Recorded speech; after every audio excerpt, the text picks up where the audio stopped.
Hi everyone, this is Sinette, and in this video I'm continuing with how body communication can support you when you find yourself in a panicked state. Now remember, this is more a panic state, not a panic attack. A panic attack is much more severe with regards to the extent to which it just completely takes over your awareness, your objectivity, your common sense. So there you do need oftentimes medical support and the support of others to ground your mind, your emotions, and everything that triggered. So this what we're walking here is more a panic state where there's still a level of awareness while it's happening. A level of awareness meaning that, the example with me, when I found, okay, I can now feel what's happening in my diaphragm, my chest, my heart, my shoulders, my head, my eyes. So that detailed awareness of my physical body is still here, and I know consciously within myself I have to release myself from this state. I have to slow down, calm down, get back to stability, and I'm even aware of what that stability is. So I already know what the solution is.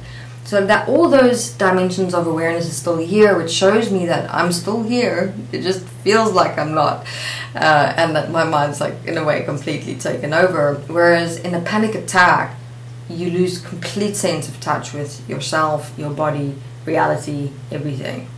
And in that sense, it is more severe, and why you do need just that more additional support to guide you back to, let's call it reality in a way.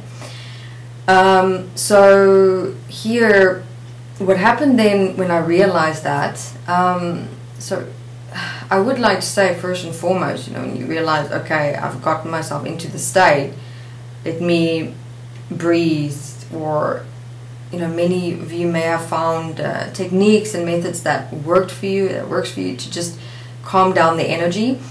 So use the methods and techniques that work for you to calm down the energy. What helps me is writing. So I immediately sat down by my laptop and just started writing about, okay, where did this fear come from? Why am I so afraid? So I first defined the energy, because how I refer to it as is I name the game. I call out the energy for what it is, for what I'm going through.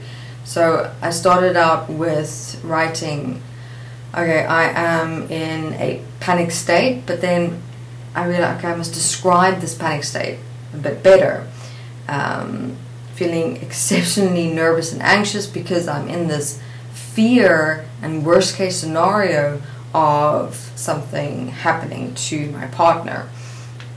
And just even writing it out, because what you're already doing there, or what I found, what helps me is I'm already more aware of the tips of my fingers. I'm placing my focus on my laptop.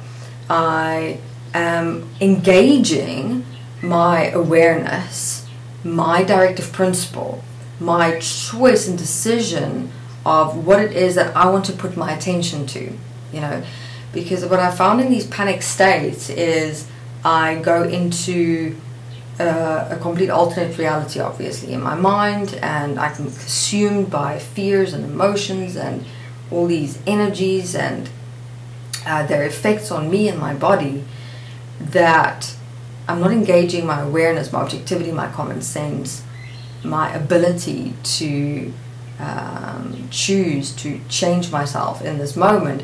So writing helps me with that, because now already in a way what I'm doing with writing is I'm stepping back, I'm stepping out of this state that I'm in, and it's almost like I'm starting to look at it, which allows me that step back and that step out of it, and then I'm already starting the process of releasing myself from it, to be able to look at everything with more understanding and clarity.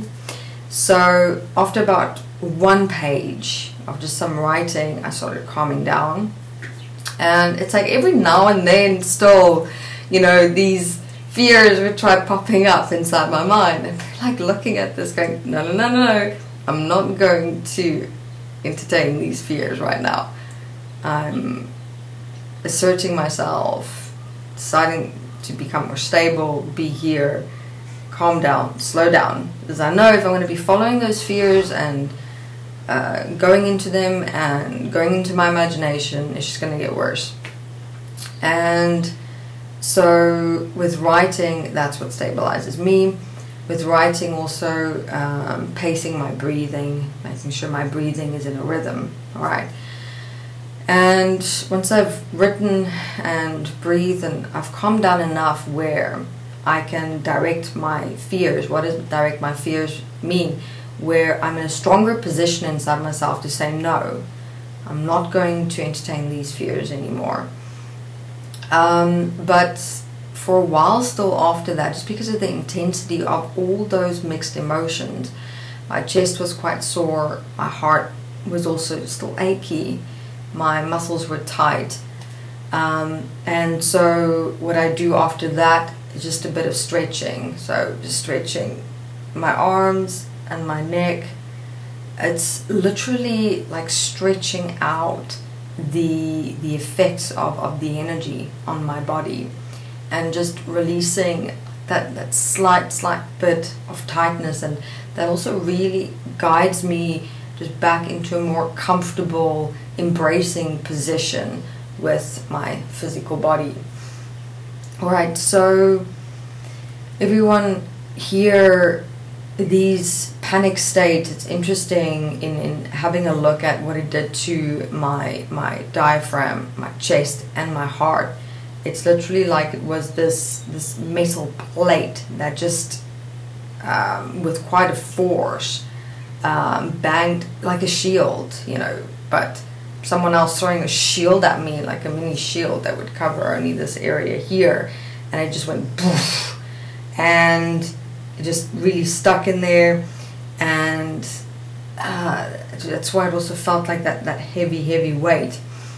So then I looked at that signature. So you can also, you know, look at these panicked states and what was the worst, where was the worst effect within your physical body of that energy. And then you can have a look at, okay, where in my everyday life do I feel that same effect but a little more subtly.